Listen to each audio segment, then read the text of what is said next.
এই প্রস্তাব যখন রাখল, আল্লাহ রাব্বুল আলামিন সূরা কাফিরুন অবতীর্ণ করে দিলেন। কুল ইয়া আইয়ুহাল কাফিরুন লা আ'বুদু মা তা'বুদুন। হে কাফেরেরা, হে অবিশ্বাসীরা, নবী আপনি বলুন, হে অবিশ্বাসীরা, তোমরা যার ইবাদত করো আমরা তার ইবাদত করি না, আবার আমরা যার ইবাদত করি তোমরাও তার ইবাদত করো না। সুতরাং লাকুম দীনুকুম ওয়ালিয়া দীন। সুতরাং তোমাদের দিন তোমাদের জন্য, আমাদের দিন আমাদের জন্য। এখানে নিরপেক্ষতার কথা বলা হয় না, এখানে পক্ষের কথা বলা হয়েছে। কিসের পক্ষ? ধর্মের পক্ষ।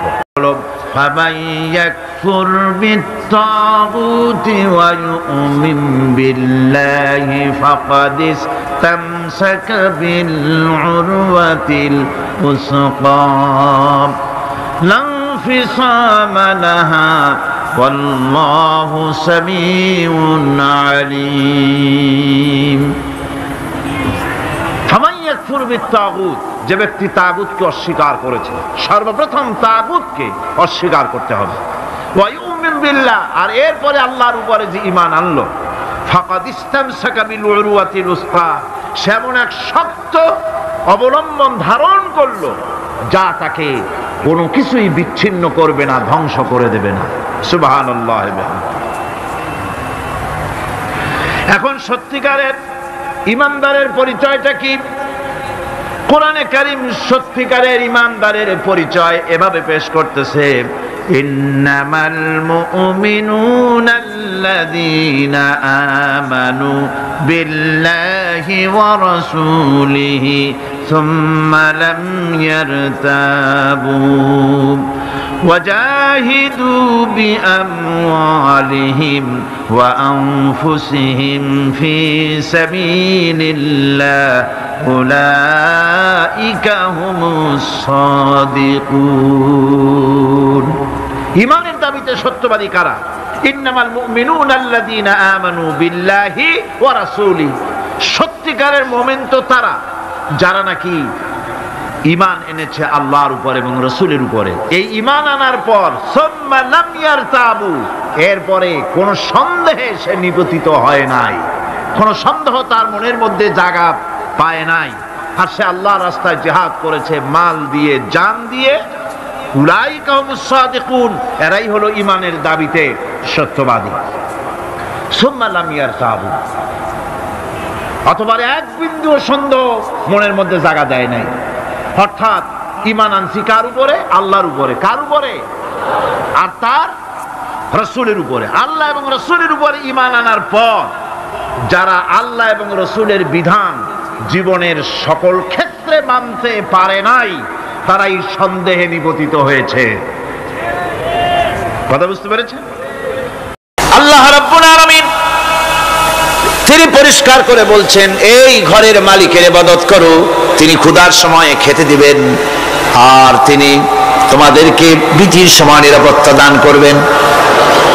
চাউলের অভাব হবে না, পাটের অভাব হবে না, খাদ্যের অভাব হবে না, কারণ দুটি জিনিস যদি তোমরা করতে পারো খাবারের অভাব হবে না।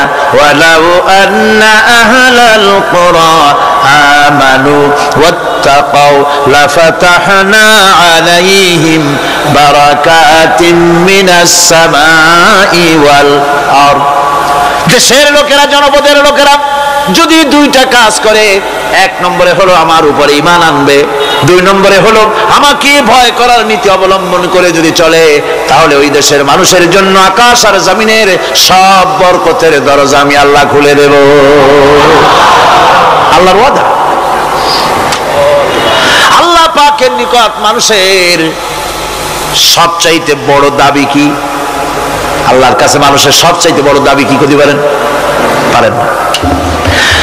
আল্লাহ পাকের কাছে মানুষের শ্রেষ্ঠ দাবিটা আল্লাহ নিজেই শিখাই দিয়েছেন। আমার কাছে দাবি কর, ইহদিনাস সিরাতাল মুস্তাকিম। আয় আল্লাহ, একটা সোজা, একটা সরল রাস্তা আমারে দাও, একটা সহজ পথ আমারে দাও। এই কথা সূরা ফাতিহা দাবি করার পর আল্লাহ রাব্বুল আলামিন এই অভিনন্দনের জবাবে, 7টা বাক্যের অভিনন্দনের জবাবে আল্লাহ রাব্বুল আলামিন 30 পারা কোরআন শরীফ নাজিল করে দিলেন। সূরা ফাতিহার এই সওয়ালের জবাবে আল্লাহ পাক বললেন ওয়া আনি'বুদুনি হাযা সিরাতুম মুস্তাকিম। সোজা রাস্তা চাও, আমার গোলামি করো, ইবাদত করো। সব জায়গায় ইবাদত, গোলামি করাই লাগবে। আমার কাছে সোজা রাস্তা চাও, সোজা রাস্তা হলো আমার গোলামি করা। কার গোলামি? বেহেশতে যেতে চান? আমি আস্তে জিজ্ঞাসলাম বলে আপনারও আস্তে জবাব দিলেন। বেহেশতে যেতে চান? সুবহানাল্লাহ। এমন কোন মানুষ আছে নাকি যে বেহেশতে যেতে চায় না, মদ খোর যাইতে চায়? সবাই, আমরা সবাই বেহেশতের আশা করি, ঠিক কিনা? আল্লাহ রাব্বুল আলামিন বলেন বেহেশতে যদি যেতে চাও তাহলেও ইবাদত করা লাগবে, ইবাদত ছাড়া জান্নাতে যাওয়া যাবে না।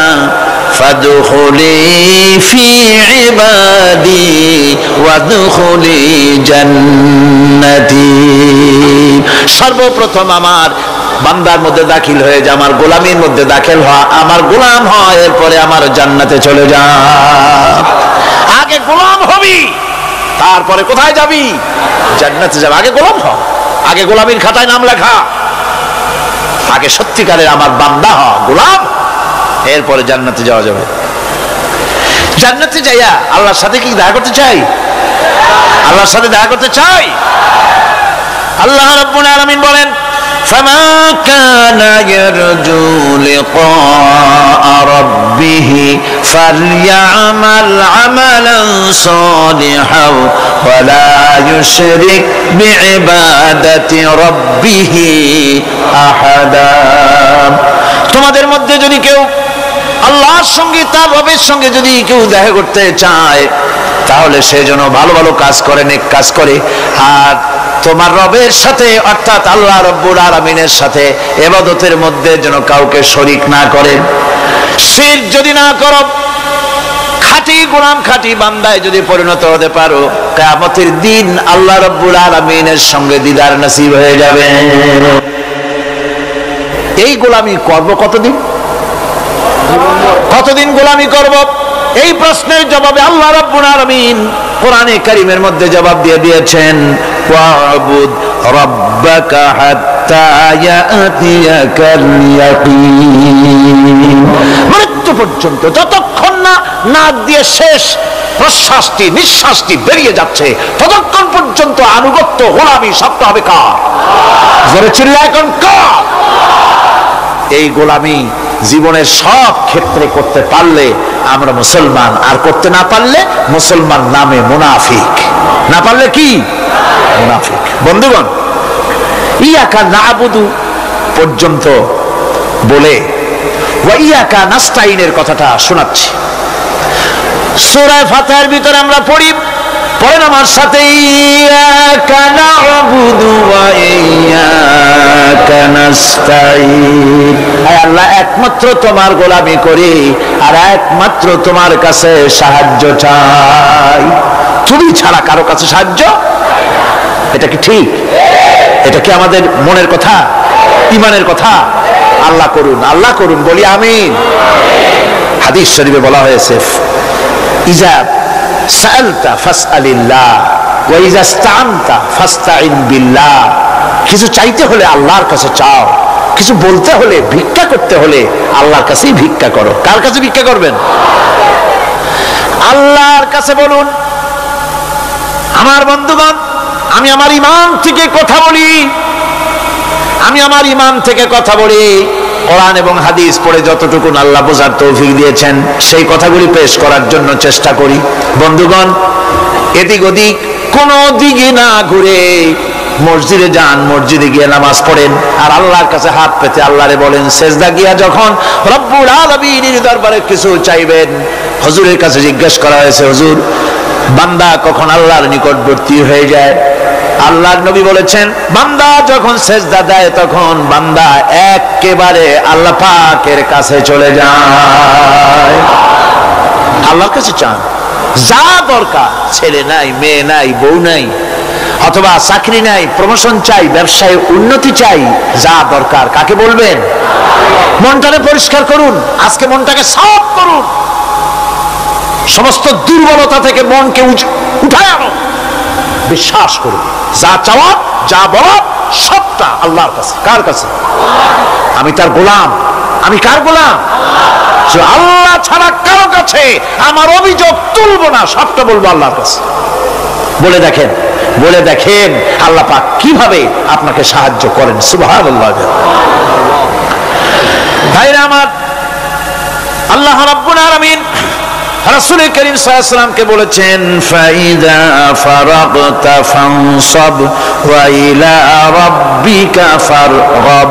যখন তুমি খালি হাত হয়ে যাবে, দাঁড়িয়ে যাবে এবং তোমার রবের কাছে মিনতি জানাবে, কিছু যখন থাকবে না, তোমার রবের কাছে দাঁড়ায় যাও আর তার কাছে মিনতি জানাও, তোমাকে আল্লাহ ভরপুর করে দিবেন। ভান্ডের কোনো অভাব নাই। আমাদের ভান্ড হচ্ছে যত দেব তত কমবে, আর আল্লাহর ভান্ড যত দেয় তত সমান সমান থাকে, মোটেই কমে না, মোটেই কমে না। সুতরাং দয়াল বাবা, বাবাজান কেবলাজান বাবা কি যে কবে আর কি করবে দিশা করতে পারে না। গান বাজনা, তারপরে গোসল শরীফ, কি জানি হাবিজাবি শরীফ, কোন শেষ বেদাত দিয়ে ভরে গেছে।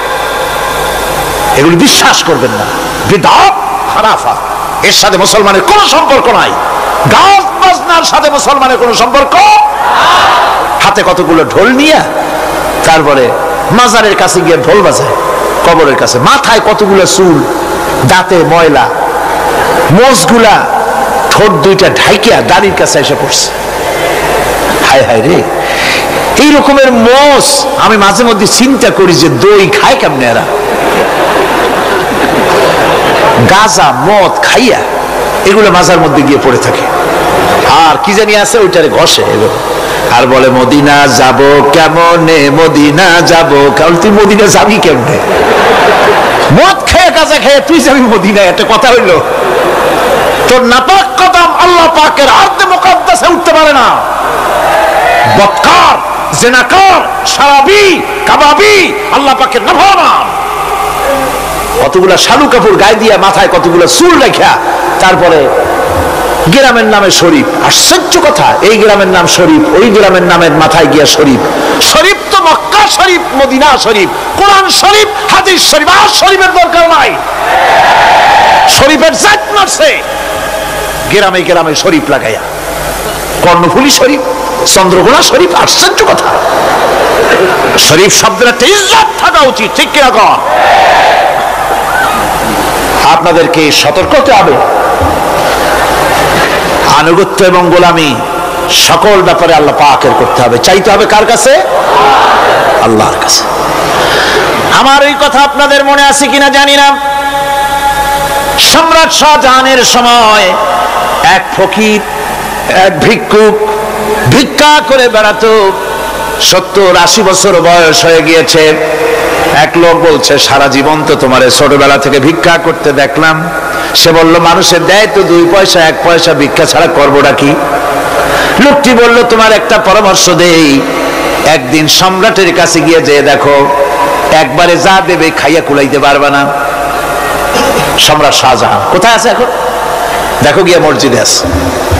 লোকটি মসজিদের বাইরে গিয়ে দেখে সম্রাট একা হাত তুলে বসে আছে, চোখ থেকে পানি পড়তেছে দর দর করে, দাড়ি ভিজে জামায় পড়তেছে। বহুক্ষণ দাঁড়িয়ে আছে। এরপরে সম্রাট তার মুনাজাত শেষ করে বেরিয়ে আসছেন। ফকিরের সঙ্গে দেখা। ফকির বলল, আসসালামু আলাইকুম। তিনি বললেন, ওয়ালাইকুম আসসালাম ওয়া রাহমাতুল্লাহ।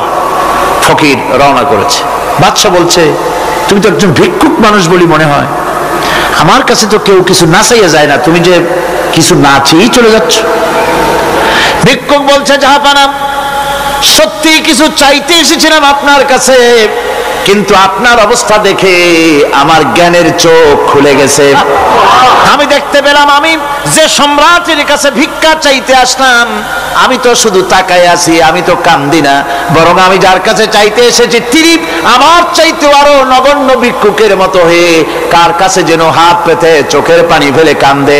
মনে মনে ভাবলাম, সম্রাট কান্দে যে সম্রাটের কাছে, ওই আল্লাহ সারা জীবনে কারো কাছে কিছু চাইব না। আল্লাহর কাছে চাওয়ার অভ্যাস করুন, তিনি দিতে পারেন, সবকিছু তার আছে। এই বিশ্বাস মনের ভিতরে জমাতে হবে, তাহলেই সত্যিকারের মুসলমান আমরা হব। আল্লাহ পাক সত্যিকারের গোলাম আমাদেরকে বানাবেন, আমরা বলি আমিন। তাওহীদ বোঝা যাবে না শিরক না জানলে, শিরক বোঝা যাবে না তাওহীদ না জানলে, দিন বোঝা যায় না রাত না বুঝলে, রাত বোঝা যায় না দিন না হলে, টক বোঝা যায় না মিষ্টি না হলে, মিষ্টি বোঝা যায় না টক বা তিতা না হলে। কথা বুঝতে পেরেছেন? একটার বিপরীত আর একটা, এটাকে বুঝতে হবে। সুতরাং শিরক এটা হচ্ছে আন্দাজ আর অনুমানের উপর। শিরকের ভিত্তি আন্দাজ আর অনুমান। শিরকের ভিত্তি কি? এ কথাগুলি আমার না, আমি কার কথা শোনাতেছি? আমি কি কিসসা কাহিনী শোনাচ্ছি? গাঁজাখুরি গল্প? আল্লাহর কথা।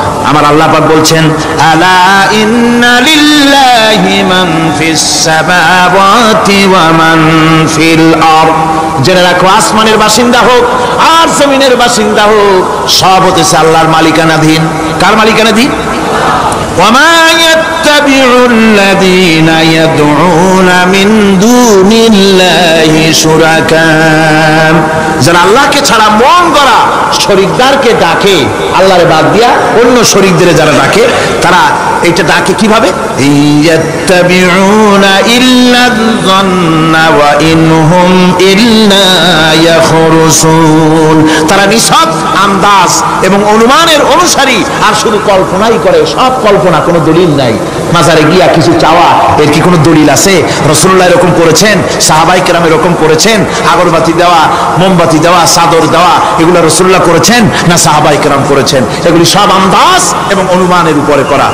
শিরক হচ্ছে অন্ধ অনুকরণের পরিণতি।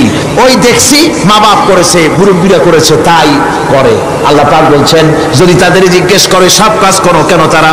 রব্বুল আলামিন বলেন, হাউলাই মা ইয়াবুদুনা ইল্লা কামা ইয়াবুদু আবাউহুম মিন ক্বাবল।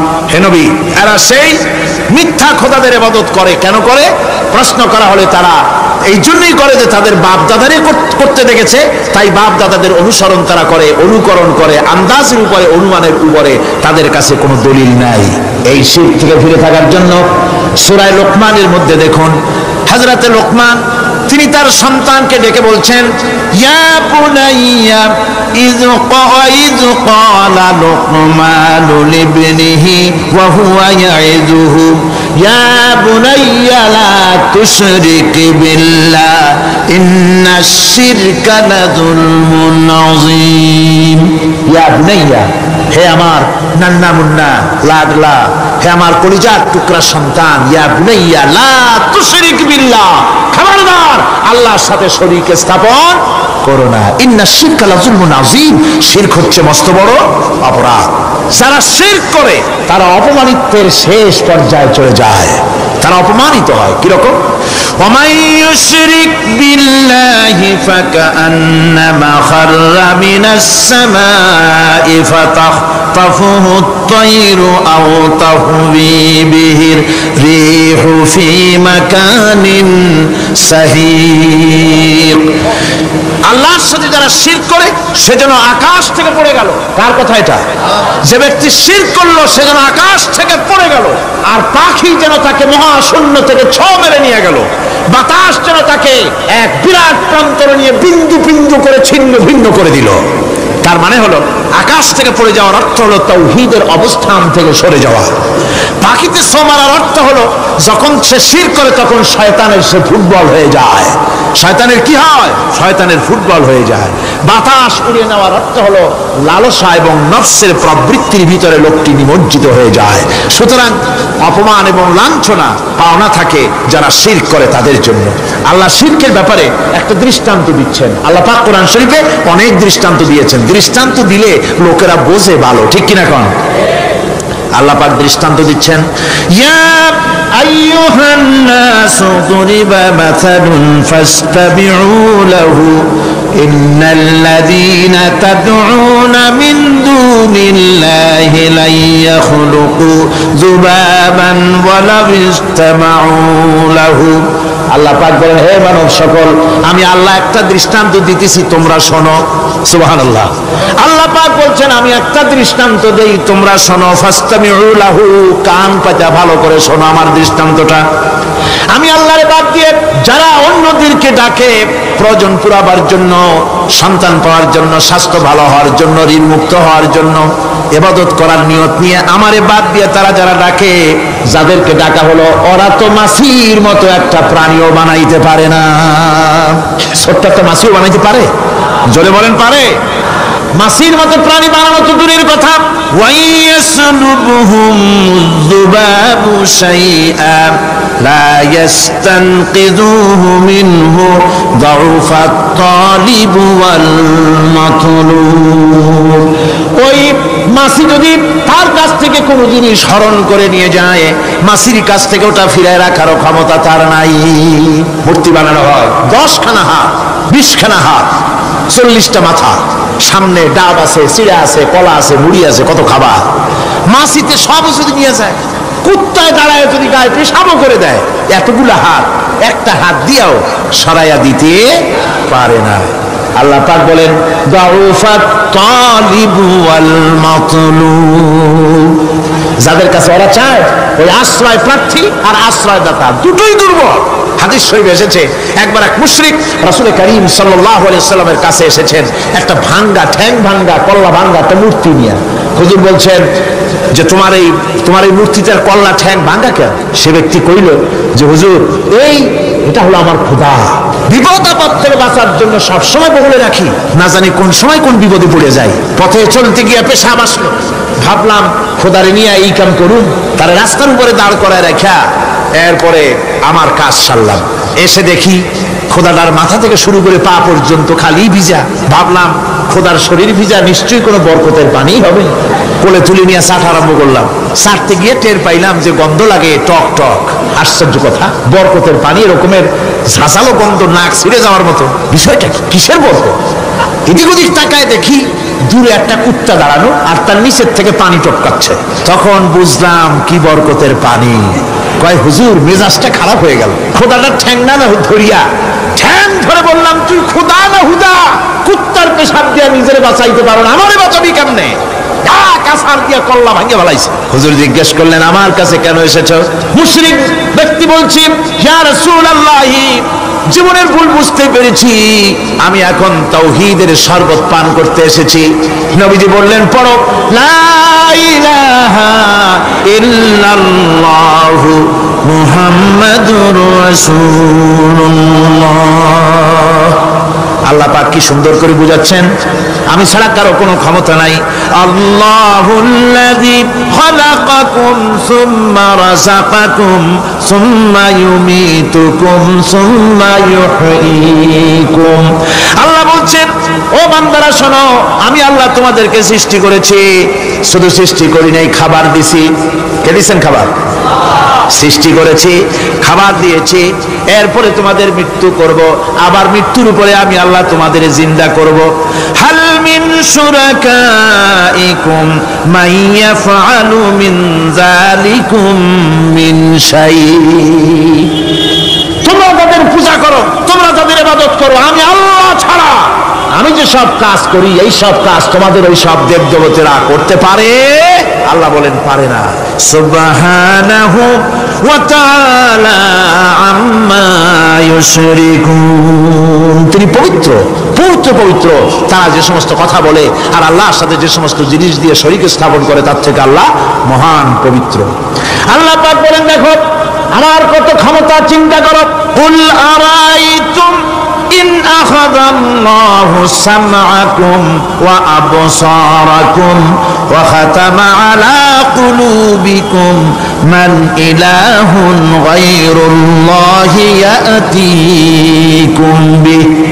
আল্লাহ পাক বলেন, নবী আপনি বলেন, বলে দিন, আল্লাহ যদি তোমরা কি কখনো এই কথা চিন্তা করে দেখেছো আল্লাহ যদি ইচ্ছে করেন তাহলে তোমাদের কানের শ্রবণ শক্তি আল্লাহ পাক বন্ধ করে দিতে পারেন, ইচ্ছে করলে তোমাদের চোখ দুটির দৃষ্টি শক্তি আল্লাহ পাক কেড়ে নিতে পারেন, ইচ্ছে করলে তোমার বিবেক বুদ্ধি সব লোপ পায়া পাগলে পরিণত করে দিতে পারেন। পারেন কিনা জোরে কোন? আল্লাহ পাক বলেন কখনই কি সব কথা চিন্তা করেছ? ইচ্ছে করলে আমি তোমার শ্রবণ শক্তি বন্ধ করে দিতে পারি, চোখের দৃষ্টি শক্তি চোখের নূর কেড়ে নিতে পারি, বিবেক বুদ্ধি লোপ পাওয়া দিতে পারি। এরপরে এগুলি যদি আমি করি মান ইলাহুন গায়রুল্লাহি ইয়াতিকুম বিহ, তাহলে আমি আল্লাহ ছাড়া এমন কি আছে? আবার তোমার দৃষ্টি শক্তি ফিরায় দিতে পারে, আবার তোমার শ্রবণ শক্তি ফিরায় থাকে ফিরায় দিতে পারে, আবার তোমার বিবেক শক্তি ফিরায় দিতে পারে। আছে কি কেউ? আছে?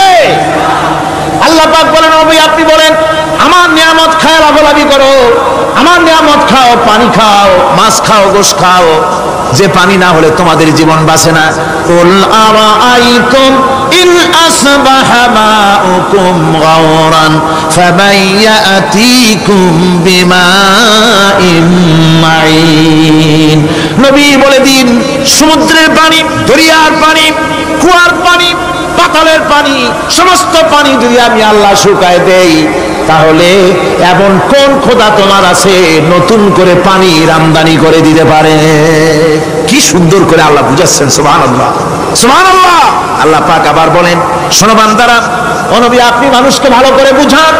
কুল আরাইতুম ইন জাআলাল্লাহু আলাইকুমুল লাইলা সারমাদান ইলা ইয়াউমিল কিয়ামাহ, ও নবী ভালো করে বুঝান আমি যদি এই রাত্রটাকে টেনে কিয়ামত পর্যন্ত লম্বা করে দেই, এই রাত যদি আর সকাল না হয়, মান ইলাহুন গায়রুল্লাহি ইয়াতিকুম বিদিয়া, আমি আল্লাহ ছাড়া কে আছে এই রাতের অন্ধকার দূর করে দিয়ে সূর্যের আলো এনে দিতে পারে? আছে কেউ? আফালা তাসমাউন, তোমরা শুনতে পাও না? কান নাই? আল্লাহ পাক বলছেন শুনতে পাও না? ইচ্ছে করলে আমি তা করতে পারি। শুধু তাই নয়, কুল আরাইতুম ইন জাআলাল্লাহু আলাইকুমুন নাহারা সারমাদান ইলা ইয়াউমিল কিয়ামাহ, আমি যদি ইচ্ছে করি দিনটাকে টেনে নিয়ে কিয়ামত পর্যন্ত লম্বা করে দিতে পারি। মান ইলাহুন গায়রুল্লাহি ইয়াতিকুম বিলাইলিন তাসকুনুনা ফীহি আফালা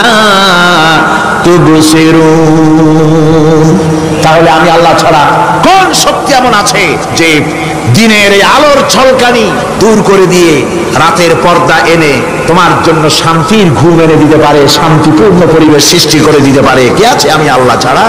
তোমরা কি দেখতে পাও না? শুনতে পাও না? কান নাই? চোখ নাই?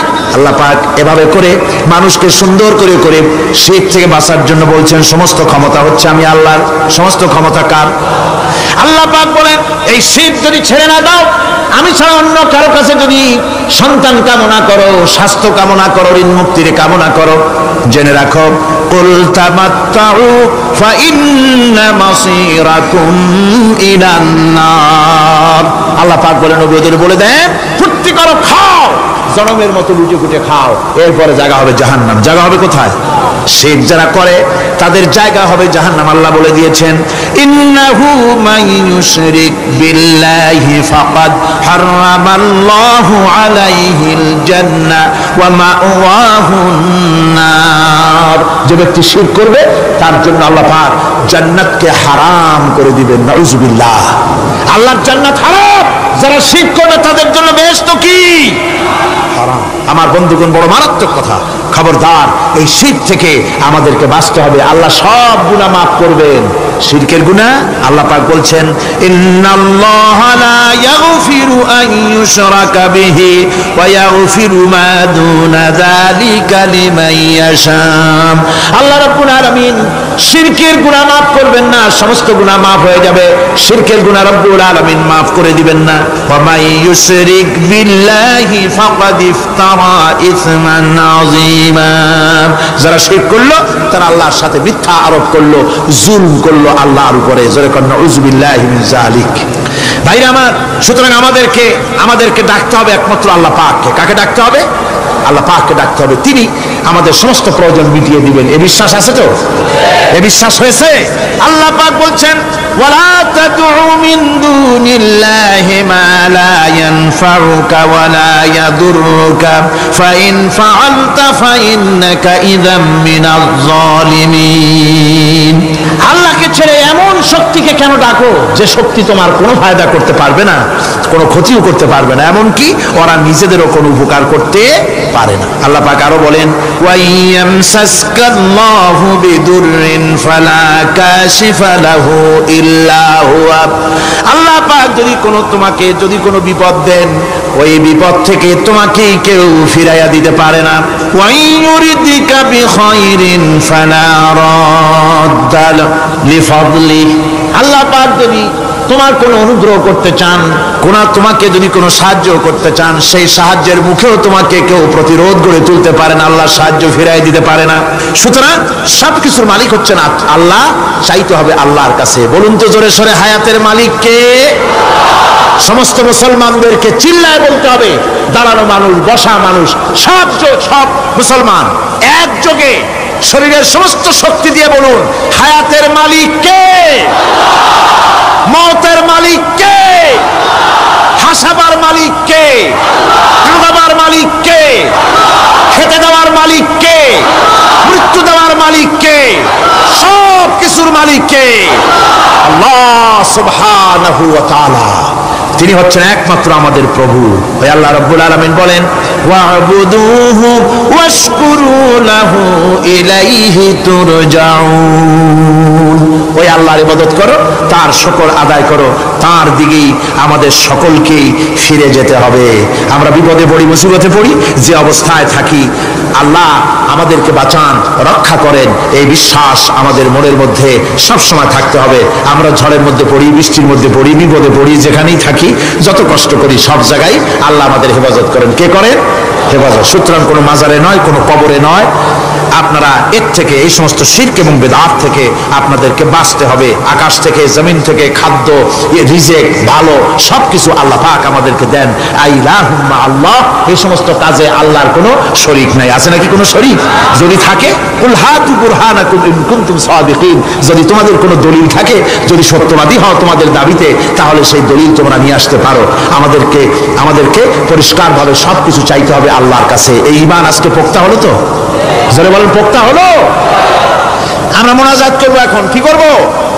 মোনাজাত হবে। দাঁড়ানো ভাইরা বসেন, এক মুহূর্তের ভিতরে দাঁড়ানো ভাইরা বসে বলুন, আল্লাহর কাছে এখন আমরা চাইবো। আজকে জুমার রাত, আজকে কিসের রাত? যে আল্লাহর এত শক্তির কথা বললাম, সেই আল্লাহর কাছে চাইবো, ভিক্ষা করবো। আজকে আল্লাহর কাছে চাইবো। আল্লাহর কাছে চাওয়া থেকে যারা মাহরুম হয়, তাদের অবস্থা যে কত করুণ। আল্লাহর কাছে যদি হাত পাতার মতো হিম্মত না হয়, মুনাজাতের কথা শুনে যারা হাঁটে, আমার দুঃখ হয় তাদের জন্য, করুণা হয় তাদের জন্য। আল্লাহ পাকের কাছে হাত তুলতে হবে, আল্লাহর কাছে হাত তুলতে হবে। কার কাছে হাত তুলতে হবে? আল্লাহর কাছে। এখন মোনাজাত হবে, দাঁড়ানো ভাইরা বসেন, কোন মুসলমান দাঁড়ানো থাকবেন না। সাহায্য আমরা প্রাণ ভরে চাইবো আল্লাহর কাছে। কার কাছে? একটি হাদিস আপনাদেরকে শোনাতে হয়। রুবিয়াত তাবারানী ফি ইসনাদিহি আন্নাহু কানা ফি জামানিন নবী সাল্লাল্লাহু আলাইহি ওয়াসাল্লাম মুনাফিকুন ইউযিল মুমিনিন فقال بعضهم قوموا بنا نستغيث برسول الله صلى الله عليه وسلم من هذه المنافق। তাবারানী হাদিস, এটি সনদ সহকারে হাদিসটি এসেছে। সেটা হচ্ছে যে রাসূল করিম সাল্লাল্লাহু আলাইহি ওয়াসাল্লামের জামানায় একজন মুনাফিক এক এলাকায় মুসলমানদেরকে খুব রকম নির্যাতন করতেছিল। এলাকার মুসলমানেরা বলল যে চলো আমরা যাই, রাসূল করিম সাল্লাল্লাহু আলাইহি ওয়াসাল্লামের কাছে সাহায্য চাই, তিনি যদি মুনাফিক থেকে আমাদের বাঁচান। এবং তারা গিয়ে রাসূলের কাছে মুনাফিক থেকে বাঁচার জন্য সাহায্য চাইলেন। فقال النبي صلى الله عليه وسلم إنه لا يستغاث بي وإنما يستغاث بالله। শোনো মুসলমানেরা, খবরদার আমার কাছে সাহায্য চাইও না, সাহায্য চাইবে কেবলমাত্র আল্লাহ পাকের কাছে। সাহায্য চাইতে হবে আল্লাহ পাকের কাছে। সুতরাং কোরআন থেকে, হাদিস থেকে আপনাদের সামনে কথাগুলি তাওহীদ এবং শিরকের ব্যাপারে কথাগুলি স্পষ্ট করে বলে দেওয়া হলো। আন জাবির বিন আব্দুল্লাহ রাদিয়াল্লাহু তাআলা আনহুমা قال سمعت رسول الله صلى الله عليه وسلم يقول من لقي الله لا يشرك به دخل الجنة হযরত জাবির রাদিয়াল্লাহু তাআলা আনহু বলছেন আমি শুনেছি রাসূলুল্লাহ বলেছেন, মুসলিম শরীফের হাদিস, আমি শুনেছি আমার কানে রাসূলুল্লাহ বলেছেন যে ব্যক্তি আল্লাহর দরবারে এই অবস্থায় উপস্থিত হবে যে সে কোনো শিরক করে নাই, আল্লাহ তাকে বেহেশত দিয়ে দিবেন।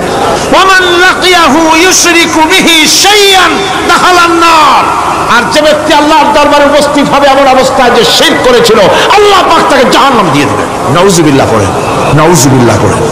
আমার বন্ধুগণ, আরেকটি হাদিস عن جندب رضي الله تعالى قال سمعت رسول الله صلى الله عليه وسلم قبل ان يموت بخمس রাসূল করিম সাল্লাল্লাহু আলাইহি ওয়াসাল্লামের মৃত্যুর ইন্তেকালের 5 দিন পূর্বে এই হাদিসটি তিনি বলেছেন।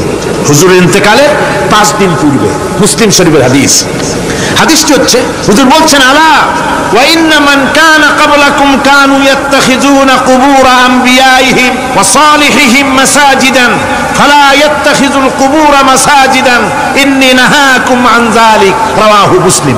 ইন্তেকালের 5 দিন আগে হুজুর বললেন, সাবধান ও আমার উম্মতেরা, তোমাদের আগে যারা এসেছিল এই পৃথিবীতে তারা তাদের নবীদের কবরগুলিকে সেজদার জায়গা বানিয়েছিল, তারা তাদের নেককার বান্দাদের কবরগুলিকে তারা মসজিদ বানিয়েছিল, সেখানে তারা সেজদা করত। খবরদার কোন কবরস্থানকে তোমরা সেজদার জায়গা বানিও না। ইন্নী আনহাকুম আন যালিক, আমি কঠোরভাবে তোমাদেরকে নিষেধ করছি, খবরদার কবরগুলিকে সেজদার জায়গা বানিও না। রাসূলুল্লাহ আর বলেছেন, কবর জিয়ারত করতে যে সমস্ত মহিলারা যায়, আমাদের দেশে পুরুষও যায়, মেয়ে লোকও যায়। وعن ابن عباس رضي الله تعالى عنهما لعن رسول الله صلى الله عليه وسلم زائرة القبور والمتخذين عليها المساجد والسروج।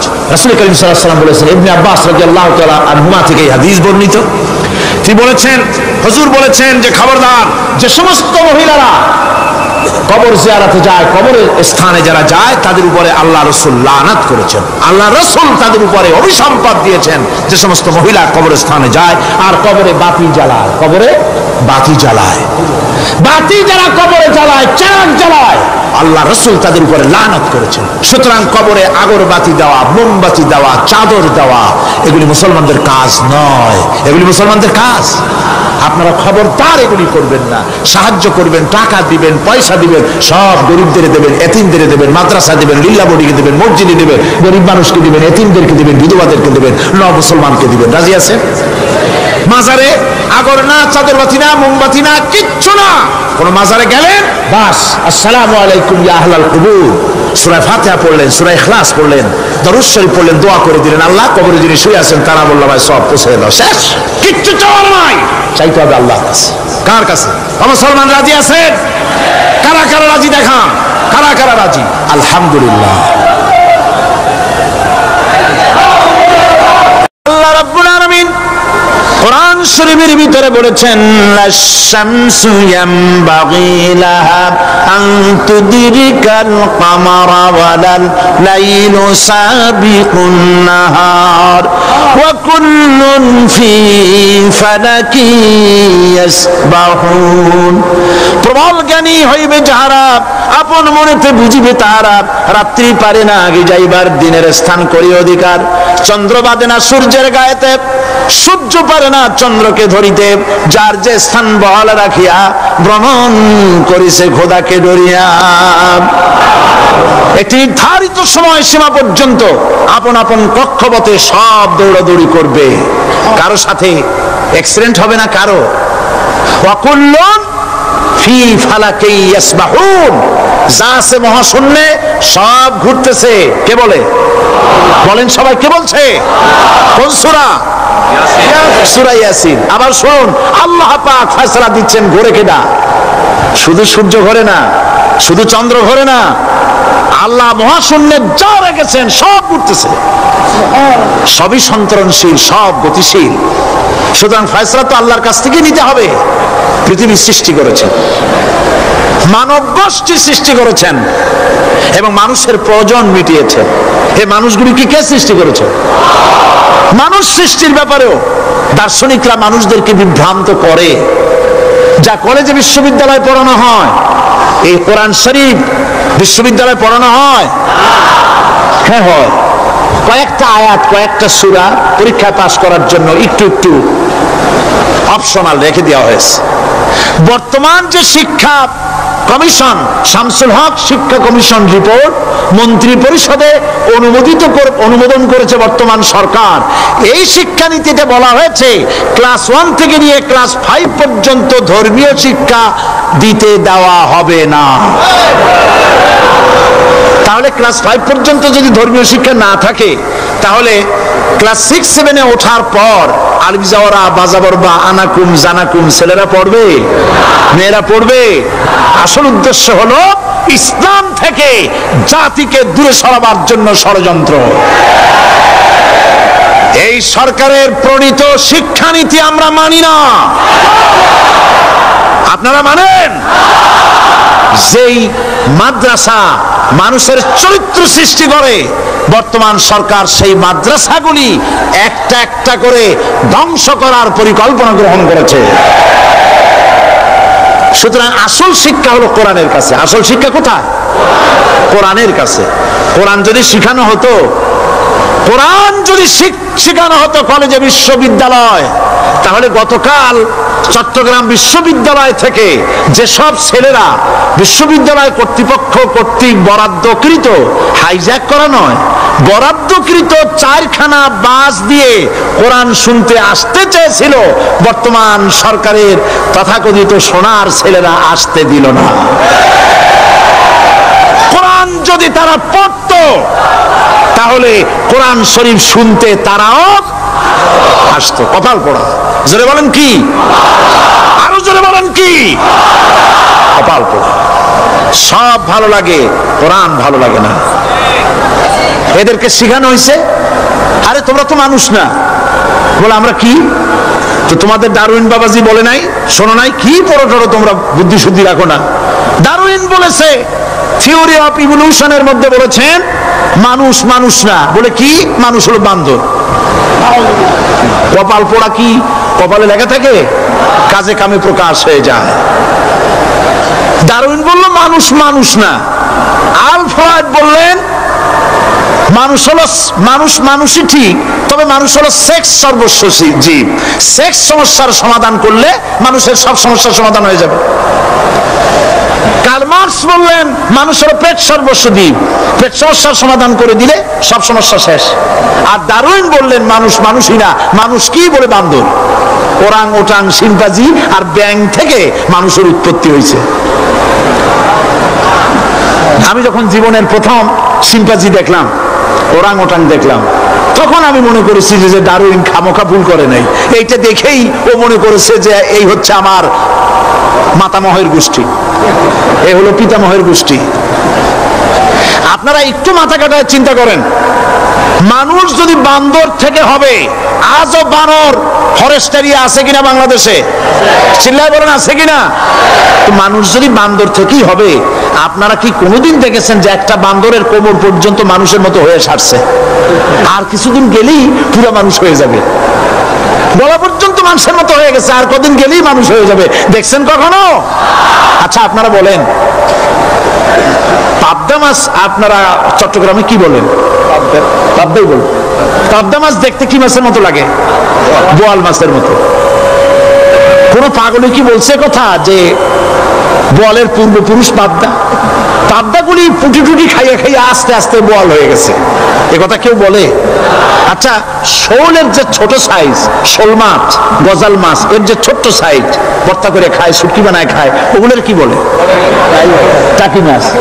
এই টাকি মাছ দেখতে শোল মাছের মতো। কেউ পাগলকে আজ পর্যন্ত বলেছে যে শোল মাছের পূর্বপুরুষ টাকি, টাকিগুলা সার মার খাইয়া আস্তে আস্তে শোলে পরিণত হয়ে গেছে? কেউ বলেছে কখনো?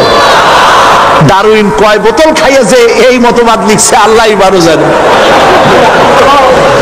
যে বান্দরের থেকে মানুষ আবিষ্কার হয়েছে, নাউজুবিল্লাহ।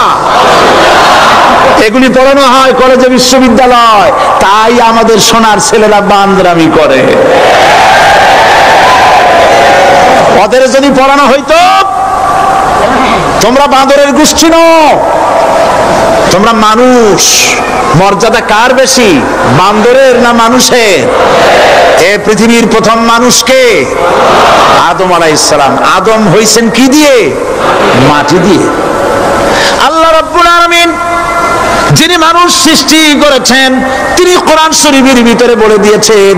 আমি প্রথমেই বলেছি, আপনারা লক্ষ্য করুন, এই কোরআন তাবিজের কিতাব নয়, এই কোরআন তদবিরের কিতাব নয়, ঝাড়ফুঁকের কিতাব নয়।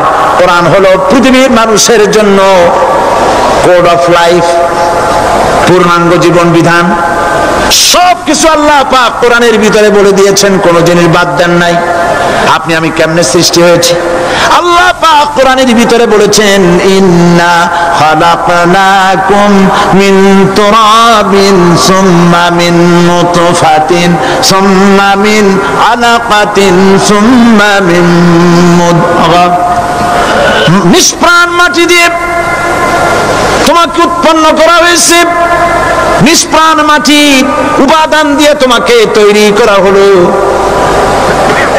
মায়ের পেটের ভিতরে এক ফোঁটা নাপাক পানি জমাট রক্তে পরিণত হয়ে গেল, জমাট রক্ত আস্তে করে গোস্ত পিণ্ড হলো, গোস্ত পিণ্ডকে সুন্দর করে সাজায়া হাড্ডি গুড্ডি বানায়া স্ট্রাকচার তৈরি করে তার উপরে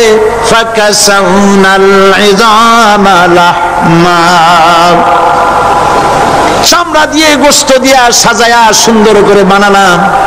আল্লাহর পরিচয় শুনুন, আল্লাহ আমার কেমন আল্লাহ। মায়ের পেটের ভিতরে সন্তান বানায়া এরপরে যখন রূহ দেওয়া হয়েছে, ক্ষুধা লেগেছে, খাবারের প্রয়োজন হয়েছে, আল্লাহ রাব্বুল আলামিন ওই কচি বান্দা মায়ের পেটে বসে কি খাবে সেজন্য তার মা চিন্তা করে নাই, বাবা চিন্তা করে নাই, সরকার চিন্তা করে নাই। আল্লাহ রাব্বুল আলামিন মায়ের মাসিক অসুখকে বন্ধ করে দিয়ে সন্তানের নাভির সাথে আর মায়ের নাভির সাথে তার লাগায়া, পাইপ লাগায়া মায়ের মাসিক অসুখের রক্তগুলি দিয়ে সন্তানকে বড় বানালেন। মুখ দিয়া এই রক্ত পান করালেন না, মুখটাকে পবিত্র রেখে দিলেন যাতে করে পৃথিবীতে আসার পর ওই মুখ দিয়া আল্লাহ রাব্বুল আলামিনের জিকির করতে পারো। সন্তান মায়ের ভিতরে পেটের ভিতরে বড় হলো, আল্লাহ রাব্বুল আলামিন বলেন মাস দিন যখন পুরো হয়ে গেল, সুম্মা নুখরিজুকুম তুফলা, বাচ্চার আকারে পৃথিবীতে নিয়ে আসলাম। এখন খাবা কি? পৃথিবীতে যখন বাচ্চা এলো তখন তার পেটের সাথে যে সংযোগ ছিল মায়ের নাভির সাথে আর সন্তানের নাভির সাথে, সেই সংযোগ তার আর কি থাকলো? কি করা হলো? কেটে দেওয়া হলো। লক্ষ্য করুন, খাবারের জন্য একটি মাত্র পাইপ আল্লাহ লাগাইছিলেন, পৃথিবীতে সন্তান আসার সঙ্গে সঙ্গে পাইপটা কেটে দেওয়া হলো। এবার কি খাবে? আল্লাহ রাব্বুল আলামিন মায়ের বুক থেকে সন্তানের জন্য এবার সিঙ্গেল সিগন্যাল, তার জন্য সিঙ্গেল কোন লাইন যেটা ছিল কেটে দিয়া মায়ের বুক থেকে সন্তানের জন্য ডাবল লাইন আল্লাহ চালু করে দিলেন। এমন দুধ বানাই দিলেন যা শুধু খাবার নয়, শুধু ফুড ভ্যালু নয়, এই দুধের ভিতরে ক্যালসিয়াম, এর মধ্যে ভিটামিন, এর মধ্যে আয়রন, এর মধ্যে মেডিসিন। দুনিয়ার এই সন্তান ছিল ফি কারারিম মাকিন, সুরক্ষিত জায়গার ভিতরে ছিল, কোনো পলিউশন সেখানে যেতে পারত না, রোগের জার্ম সেখানে যেতে পারত না। দুনিয়ায় এলো দূষিত আবহাওয়ার ভিতরে, এই সন্তানকে এখনই অ্যান্টিবায়োটিক খাওয়ালে পরে অসুবিধা হবে। আল্লাহ রাব্বুল আলামিন মায়ের দুধের ভিতরে ঔষধ দিয়া রোগের প্রতিষেধক বানায়া দিলেন। এ হলো আমার আল্লাহ। এ আমার কে? আল্লাহ। জোরে বলেন আল্লাহ। আল্লাহ আল্লাহ রাব্বুল আলামিন মায়ের দুধ দিয়ে সন্তানকে বড় করলেন আর শোনায় দিলেন, খবরদার এই মায়ের সাথে, এই বাপের সাথে নাফরমানি করবি না। মা বাপের জন্য আমার কাছে দোয়া করবে, রব্বির হামহুমা কামা রাব্বায়ানি সগীরা। সবাই পড়েন আমার সাথে, রব্বির হামহুমা কামা রাব্বায়ানি সগীরা। আল্লাহ পাক শিখাই দিলেন বান্দারে আমার কাছে দোয়া করাই, আল্লাহ আমার মা বাপ আমাকে ছোটবেলায় যেভাবে স্নেহের কোলে লালন পালন করেছে, এইভাবে আমার মা বাপ তোমার রহমতের কোলে লালন পালন করো। মনে থাকবে ভাইরা? বলেন মনে থাকবে? প্রত্যেক নামাজের পরে মা বাবার জন্য দোয়া করবেন, বেঁচে থাকুক আর মরে যাক, দোয়া করবেনই, মনে থাকবে? রব্বির হামহুমা কামা রব্বায়ানি সগীরা। আবার পড়েন রব্বির হামহুমা কামা রব্বায়ানি সগীরা। আল্লাহ পাক মায়ের মর্যাদা এত বাড়াইছেন, সাহাবী প্রশ্ন করেছে ইয়া রাসূলুল্লাহ খেদমত করব কার? হুজুর বলেন তোমার মায়ের, তারপরে কার? তোমার মায়ের, তারপরে কার? তোমার মায়ের, তারপরে কার? তোমার পিতার। বাপের চাইতে মায়ের মর্যাদা আল্লাহ 3 গুণ বাড়াইয়া দিলেন, 3 গুণ বৃদ্ধি করে দিলেন। হাদিস শরীফে এসেছে হযরত আবী হুরায়রা রাদিয়াল্লাহু তাআলা আনহু রাসূলের কাছে এসে রাতের বেলায় কাঁদতেছিলেন। হুজুর প্রশ্ন করলেন আবু হুরায়রা কাঁদো কেন? হযরত আবু হুরায়রা বলছেন হুজুর মা আমাকে মেরেছে। তিনি প্রশ্ন করলেন আচ্ছা মা তোমার মারলো কেন? তুমি কি কোনো বেয়াদবি করছো? তিনি বললেন না, তবে মারলো কেন? হযরত আবু হুরায়রা বলেন ইয়া রাসূলুল্লাহ আপনার খেদমত থেকে বাড়ি ফিরতে আমার দেরি হয়ে গিয়েছিল। গভীর রাত্রে যখন বাড়ি গেছি মা আমাকে প্রশ্ন করলেন বাবা দেরি হলো কেন, কোথায় ছিলি? তাম পৃথিবীর মানুষ যেই কদম মোবারক চুমু দিতে পারলে ধন্য হয়ে যায়, সেই আখিরি জামানার পয়গম্বর নবী মুহাম্মদ রাসূলুল্লাহ সাল্লাল্লাহু আলাইহি সাল্লামের দরবার থেকে আসতে আমার দেরি হয়ে গেছে। ইয়া রাসূলুল্লাহ আমার মা আপনার নাম শুনে তার গা জ্বলে উঠল, তিনি কাফের মুশরিকা। আপনার নাম শুনে অগ্নি শর্মা হয়ে আমাকে ধরে পিটানো আরম্ভ করলেন আর বললেন আবু হুরায়রা হয় মুহাম্মদ সাল্লাল্লাহু আলাইহি সাল্লামের বাড়ি ছাড়বি নইলে আমার বাড়ি ছাড়বি, কি করবি বল? মার খেতে খেতে আমি বললাম মা তোমার গায়ে যত শক্তি আছে আমারে মারো, তোমার বাড়ি শুদ্ধ তাম দুনিয়াটা ছেড়ে দিতে পারি, মুহাম্মদ রাসূলুল্লাহর কদম মোবারক ছেড়ে দিতে পারি না। হুজুর আমার মা গলা ধাক্কা মেরে আমাকে বের করে দিয়েছেন। হুজুর বলছেন আবু হুরায়রা মা তোমাকে মেরেছে আর আমার কাছে নালিশ করছো, আমি তোমার মায়ের কোনো বিচার করতে পারবো না। সুবহানাল্লাহ, এত বড় পাওয়ারফুল নবী, শানওয়ালা, ইজ্জতওয়ালি, বরকতওয়ালি, এত বড় নবী বলছেন মা মেরেছে আমার করার কিচ্ছু নাই। সুবহানাল্লাহ, তোমার মা মুশরিকা হোক আর যাই হোক তোমার মা। সুবহানাল্লাহ বলেন। আমার বন্ধুগণ হযরত আবু হুরায়রা বলেন ইয়া রাসূলুল্লাহ মায়ের বিরুদ্ধে কোনো অভিযোগ নিয়ে আমি আপনার কাছে আসি নাই। হুজুর বললেন কেন আসছো বলো খুলে। আবু হুরায়রা বলেন হুজুর আমি জানি আপনি আল্লাহর দরবারে যদি কোনো ব্যাপারে হাত তোলেন আল্লাহ মঞ্জুর করে ফেলেন, আপনি দয়া করে আমার মার জন্য দোয়া করেন আল্লাহ যেন হেদায়েত দিয়ে দেন। আমার নবীজি দুখানে হাত উত্তোলন করলেন, বললেন আল্লাহুম্মা ইহদি উম্মা আবি হুরায়রা, আয় আল্লাহ আমি দোয়া করতেছি আবু হুরায়রার মাকে হেদায়েত নসিব করো। হুজুর হাত তুলে মোনাজাত করছেন, আবু হুরায়রা দৌড় দিলেন বাড়ির দিকে। কয়েকজন সাহাবী হযরত আবু হুরায়রার জামা টেনে ধরেছে, এই ভদ্রলোক দৌড়ায় কেন? এত শান্ত মানুষ, কখনো গরম হয়ে কারোর সঙ্গে কথা বলে না, এই মানুষটা দৌড়ায় কেন? কোনো বিপদ হইল নাকি? জামা টেনে ধরে বলে আবু হুরায়রা দৌড়াও কেন? হযরত আবু হুরায়রা বলেন জামাত ছেড়ে দাও, কোনো বিপদ আমার হয় নাই, আমি দৌড়াইয়া বাড়ি যাই দেখতে চাই। আমি দৌড়াইয়া আগে বাড়ি যেতে পারলাম না, আমার নবীর দোয়া আগে আমার বাড়ি চলে গেছে, আমি এটা দেখতে চাই। হযরত আবু হুরায়রা দৌড়াতে দৌড়াতে বাড়ি চলে গেছেন। দরজায় নক করলেন, ভেতর থেকে আওয়াজ এলো কে? তিনি বললেন আমি আবু হুরায়রা মা, দরজা খুলে দাও আমি তোমার সন্তান। মা বললেন বাবা অপেক্ষা করো, দরজা খুলতেছে। হযরত আবু হুরায়রা বলেন মায়ের গলার আওয়াজের ভেতরে কুফরি কর্কশতা পেলাম না, মায়ের গলার আওয়াজের ভেতরে তাওহীদের নরমিয়াত পেলাম। আমার কাছে মনে হলো আমি আবু হুরায়রা বাড়ি আসার আগে নবীজির দোয়া আল্লাহর আরশে পৌঁছে গেছে। আবু হুরায়রা বলছেন মা আমার কিছুক্ষণ পরে ঘরের থেকে বেরিয়ে এসেছেন, আমি দেখলাম মায়ের শরীর ভিজা, মাথার চুল দিয়া পানি টপকাচ্ছে, মা আমার বললেন, বাবারে তোমাকে মারার পর আমি নিদারুণ অনুশোচনায় পড়েছিলাম, মনে মনে ভাবলাম, আহারে আমার সন্তানরা আমি কেন মারলাম? সে তো কোনো খারাপ কাজ করে নাই, কোনো খারাপ জায়গায় যায় নাই, এত ভালো মানুষ যার সম্পর্কে লোকেরা খামাখাই মিথ্যা কথা বলে, এই ভালো মানুষটার কাছে গেছে, সেজন্য আমি মারলাম কেন? বাবা গো, আমি আমার ভুল বুঝতে পেরেছি, জীবনের ভুলও ধরা পড়েছে, আমাকে জলদি করে নিয়ে চলো বিশ্ব নবীর দরবারে। হযরত আবু হুরায়রার মা রাসূলুল্লাহর খেদমতে এসে ঘোষণা করলেন, আশহাদু আল্লা ইলাহা ইল্লাল্লাহ ওয়াহদাহু লা শারীকা লাহু ওয়া আশহাদু আন্না মুহাম্মাদান আবদুহু ওয়া রাসূলুহু। আমার ভাইরা, আল্লাহ রাব্বুল আলামিন মানুষ সৃষ্টি করে পৃথিবীতে পাঠিয়ে দিলেন, খাবারের ইন্তজাম করলেন, এগুলি সব আল্লাহর পরিচয়।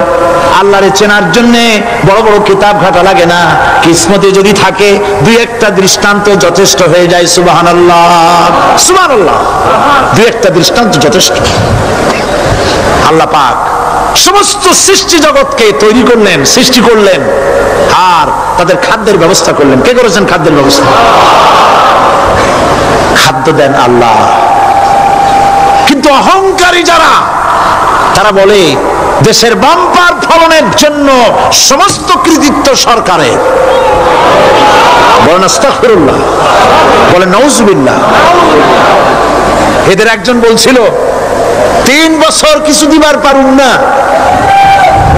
লোকেরা কয় আমরা না খাইয়ে থাকুম, আল্লাহ কয় আমিও দেহুম, কদ্দুর পারো না খাইয়ে থাকতে। ফসল কে দেন?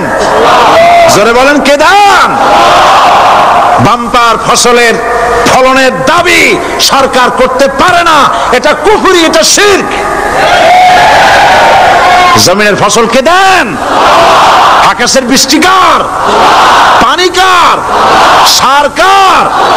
সব আল্লাহ পাক। আল্লাহ পাক কোরআন শরীফে বলেছেন, লাইন শাকারতুম লাযীদান্নাকুম ওয়া লাইন কাফারতুম ইন্না আযাবী লাশাদীদ। আমার নিয়ামতের শুকর যদি আদায় করো বাড়ায় দেব, আর যদি কৃতজ্ঞ হও, শুকরিয়া আদায় না করো, মস্ত বড় শাস্তি দেব। ফসল দেই আমি, আর শুকরিয়া আদায় করো তোমার বাজানে, ঠিক কিনা? শুকরিয়া আদায় করে কার? বাজানে।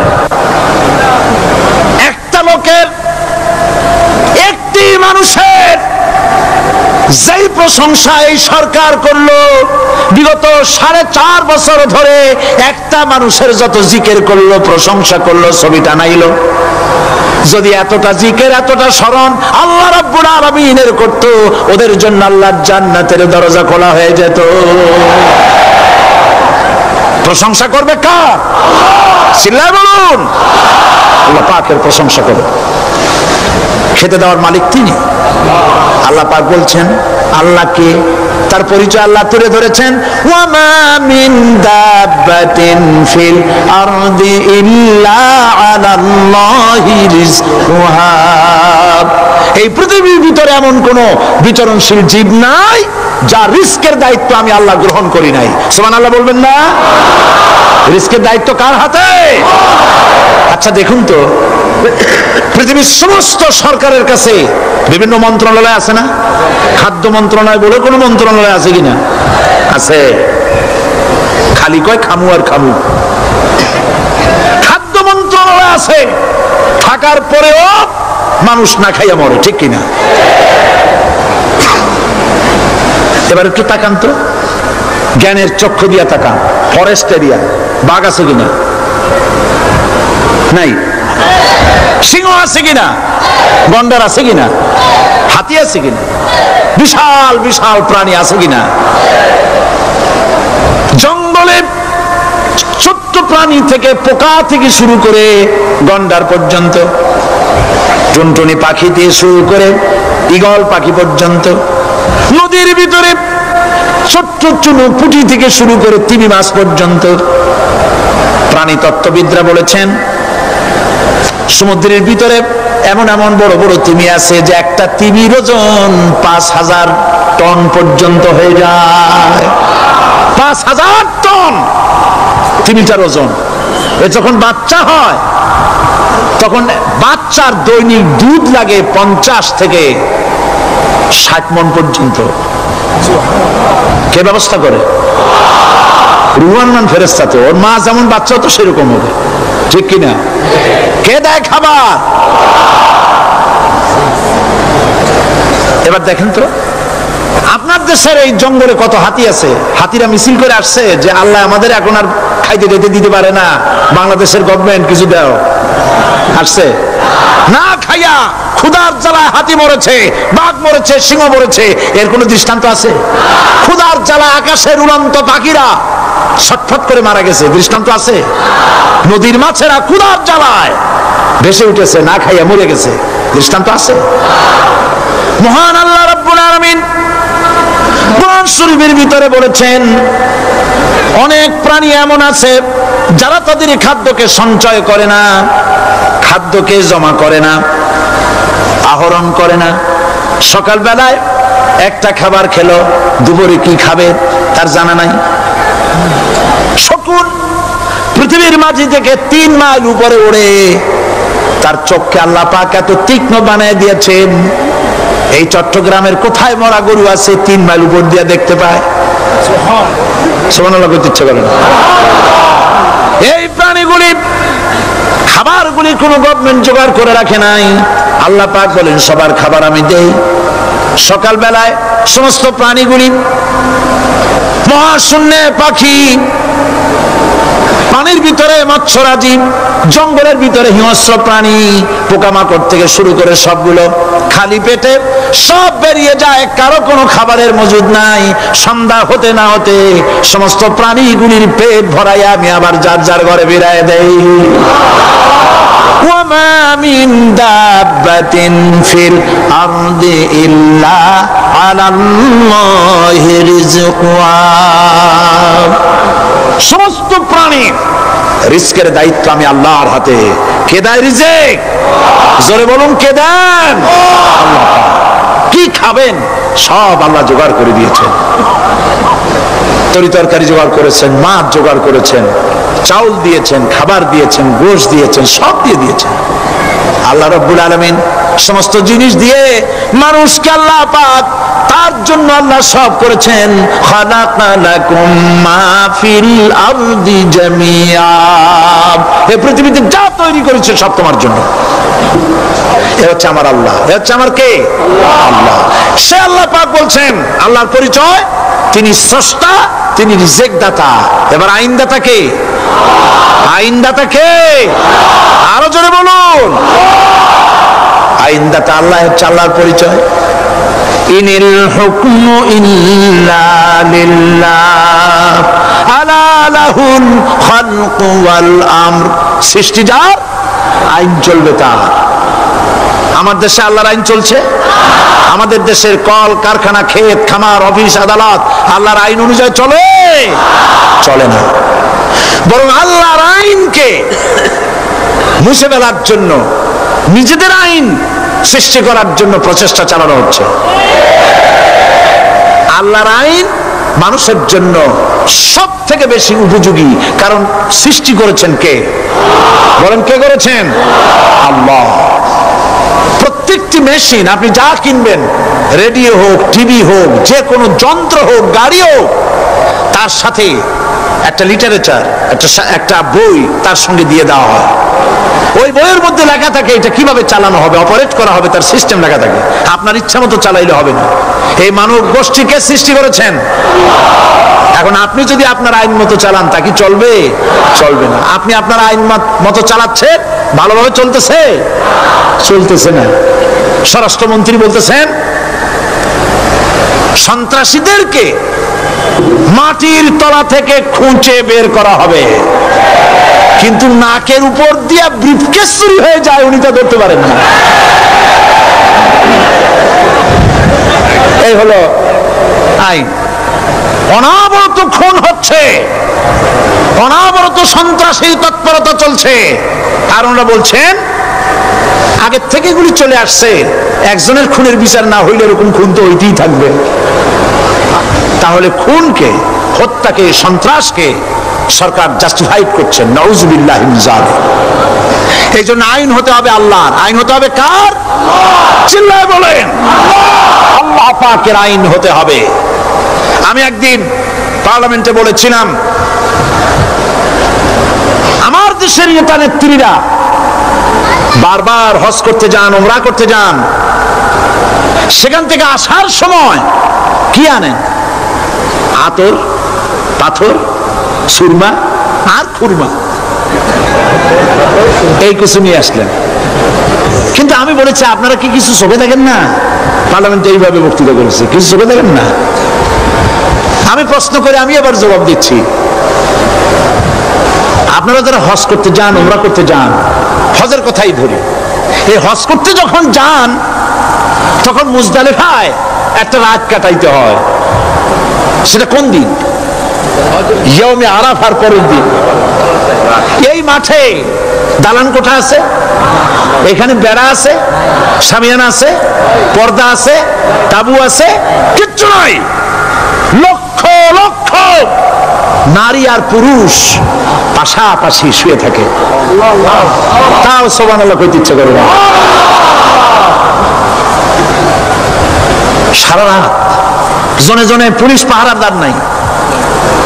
কিরকম মেয়ে এলো, চাঁদের সৌন্দর্য হার মানায় দিতে পারে এরকম সুন্দরী, এরকম সুন্দরী নারী, সুদর্শন পুরুষ পাশাপাশি রাস্তার ধারে মরুর ভিতরে সারা রাত কাটাচ্ছে।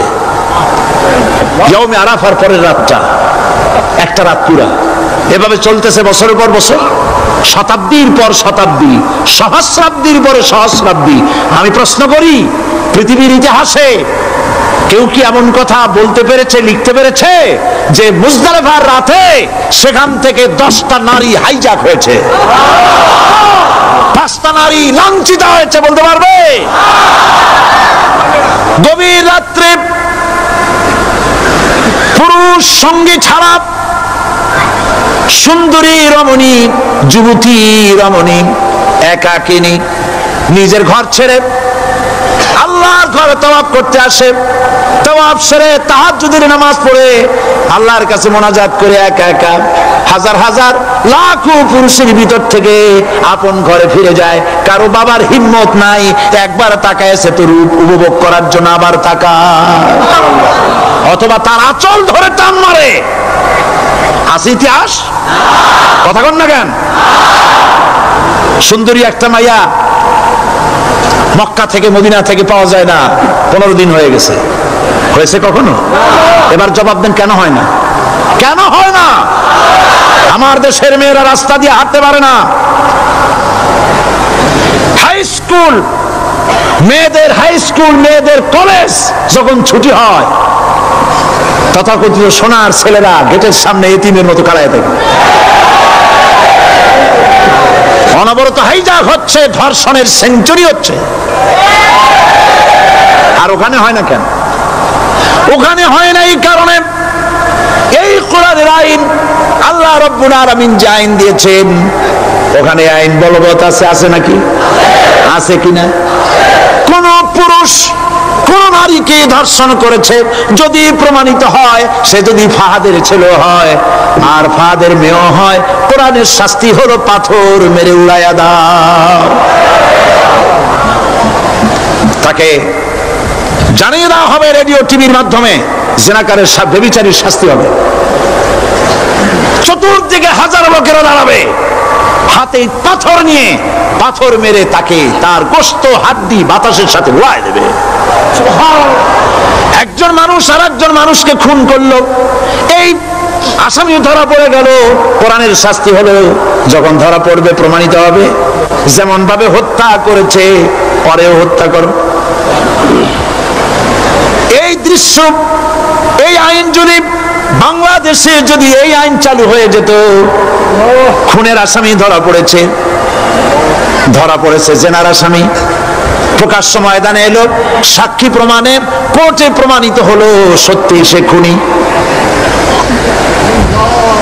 এই বিশাল আউটার স্টেডিয়ামের মাঝখানে খুনি কি দাঁড় করাও, চতুর্দিকে হাজারো লাখো মানুষ থাকুক, রেডিও টিভির ক্যামেরা কার্যকর হবে, পত্র পত্রিকার সাংবাদিকরা আসবে, তরবারির এক আঘাতে খুনির কল্লাটা উড়ায় দাও, দেহটা নিঃসার হয়ে জমিনে পড়ে যাবে।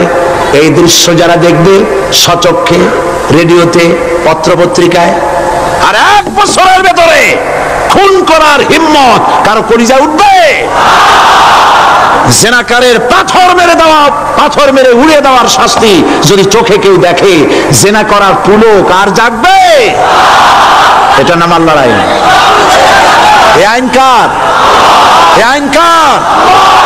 এই আইন যতদিন পর্যন্ত বাংলার মানুষের, মুসলমানদের উপরে কার্যকরী না হচ্ছে, এই দেশে কার্যকরী না হবে, ততদিন পর্যন্ত হত্যা, ধর্ষণ, খুন বন্ধ হবে না।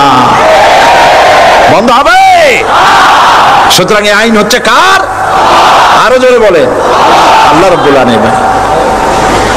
মহান আল্লাহ রাব্বুল আলামিনের এই আইন অনুযায়ী যদি দেশ চলে, মানুষ শান্তি পাবে, চুরি বন্ধ হবে, ডাকাতি বন্ধ হবে, জেনা বন্ধ হবে, হত্যা ধর্ষণ বন্ধ হয়ে যাবে।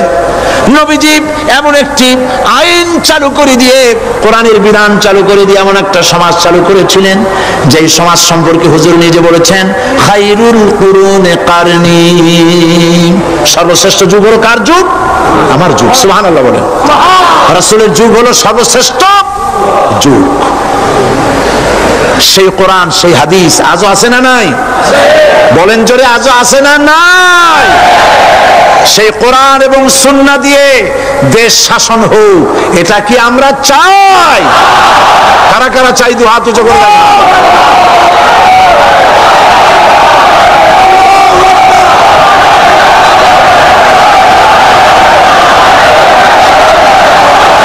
আরে ভাই, আপনারা দাঁড়ায় গেলেন কেন?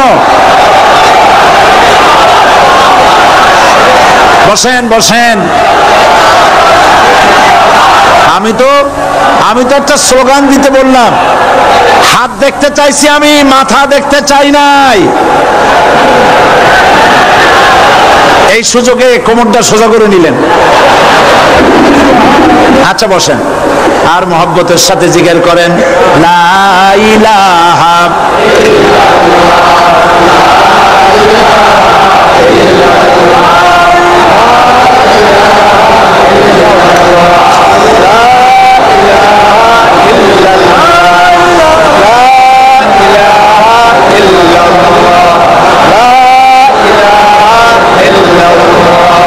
জোরে সরে সবাই জিকির করেন, লা ইলাহা ইল্লাল্লাহ, লা ইলাহা ইল্লাল্লাহ, লা ইলাহা লা ইলাহা ইল্লাল্লাহ মুহাম্মাদুর রাসূলুল্লাহ। বসুন, আমরা মুনাজাত করব।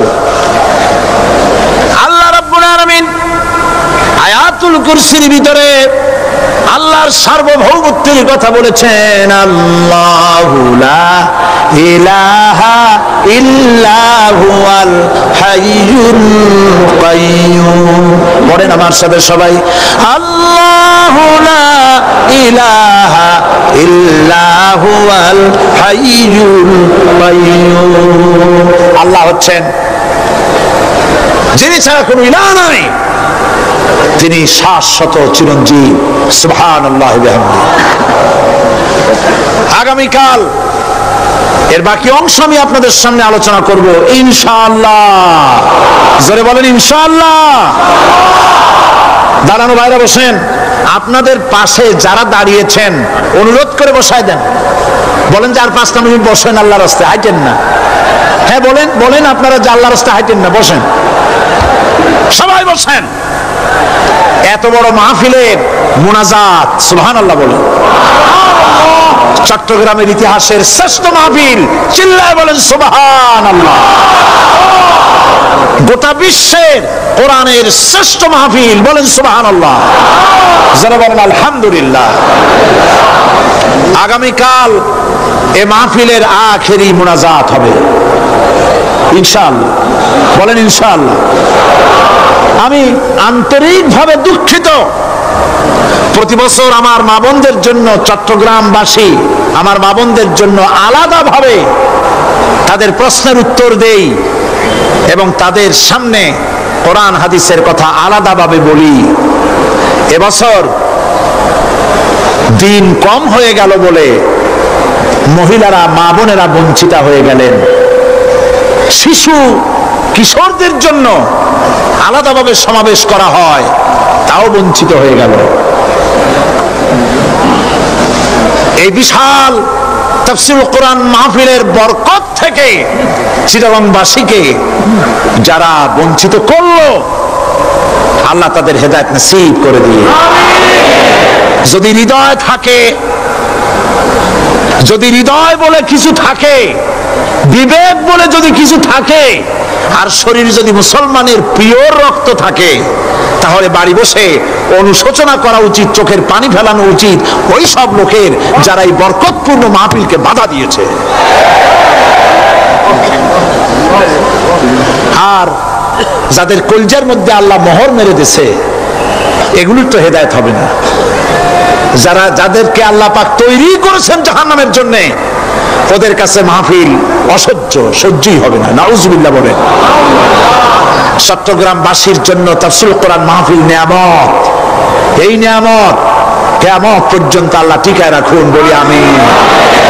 আগামীকালের আখেরি মোনাজাতে সমস্ত মুসলমান চতুর্দিক থেকে আল্লাহ পাকের নারা লাগাতে লাগাতে আসবেন।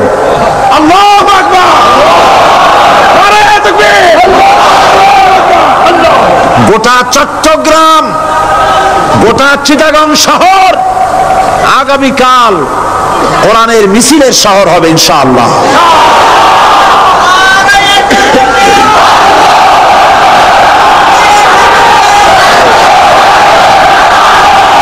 আল্লাহুম্মা আমিন।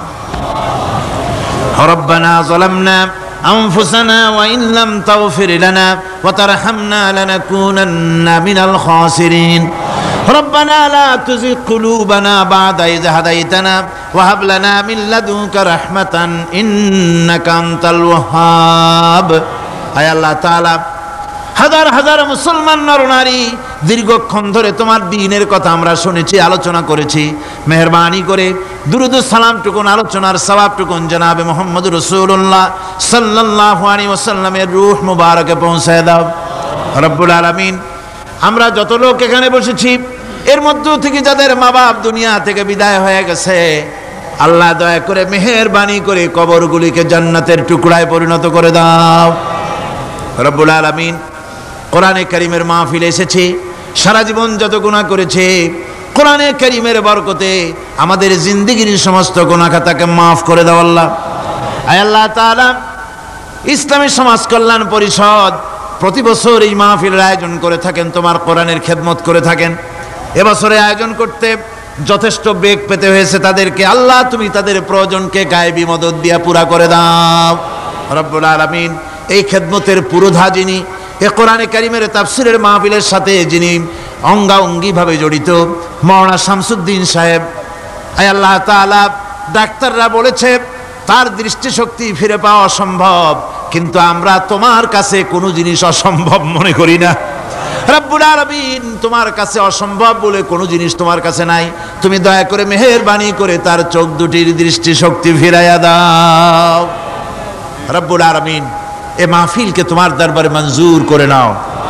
এ মাহফিলে যারা আসেন, যারা কথা বলেন, সকলকে যোগ্যতা দাও যাতে করে তোমার বান্দাদেরকে সঠিক কথা পৌঁছাতে পারেন। আমাদের দ্বীন ও ঈমান আকীদাকে আল্লাহ তুমি সহি করে দাও, তোমার রাস্তায় চলার তৌফিক দাও। এ মাহফিলের জন্য যারা পয়সা দেয়, কষ্ট করে, শুনতে যারা আসে, আল্লাহ তুমি তাদের প্রতি রহম করো। এই মাহফিলে বাংলাদেশের বিভিন্ন জেলা থেকে লোক আসে, বিভিন্ন জায়গা থেকে লোক আসে, বাড়িঘর ফেলে আসে। আল্লাহ প্রত্যেকের বাড়িঘর, বিবি, বাল বাচ্চা তুমি হেফাজতে রেখো, সকলকে তুমি হেফাজতে রেখো রব্বুল আলামিন। অনেকে দোয়া চেয়েছেন, অনেকের অসুখ। এক মহিলা লিখেছেন প্রতি বছর তিনি আসেন, এবার আসতে পারেন নাই। তিনি খুব দুঃখ করে লিখেছেন, আল্লাহ তুমি তাকে সুস্থ করো, ভালো করে দাও, যাতে অন্তত এই মাহফিলে একটাবারের জন্য তিনি আসতে পারেন এর সুযোগ করে দাও। যত লোক অসুস্থ আছে, যত জায়গায় অসুস্থ আছে, অপারেশন হচ্ছে অথবা রোগ আছে, আল্লাহ তুমি সকলের রোগ ব্যাধি দূর করে দাও আল্লাহ। আমি আপনাদের কাছে দোয়া চাই যেন বাকি 4 দিন যোগ্যতার সাথে আল্লাহ পাকের কালাম থেকে বলার জন্য যে ধরনের যোগ্যতা দরকার, কণ্ঠস্বর দরকার, স্বাস্থ্য দরকার, মন মানসিকতা দরকার, ইলম দরকার, আল্লাহ যেন দয়া করে তার এই গুনাহগার এই ছোট্ট নগণ্য বান্দাকে যেন আল্লাহ দয়া করে দান করে দেন রব্বুল আলামিন। যত মানুষ এই মাহফিলে আসছে আল্লাহ সকলকে, আমাদের সকলকে তুমি আহলে কোরআন বানায়া দাও। তুমি দয়া করে রহমান নামের ওসিলায় যে কিতাব আমাদেরকে দিলা আল্লাহ, এই কিতাবের যথাযোগ্য সম্মান মর্যাদা দেওয়ার তৌফিক আমাদের দাও, আমল করার তৌফিক দাও। এই কোরআনের সুপারিশ কিয়ামতের দিন আমাদের জন্য নসিব করে দাও। ربنا تقبل منا إنك أنت السميع العليم وتب علينا إنك أنت التواب الرحيم سبحان ربك رب العزة عما يصفون وسلام على المرسلين الحمد لله رب العالمين واجعل آخر كلمة عند الموت لا إله إلا الله محمد رسول الله. السلام عليكم ورحمة الله.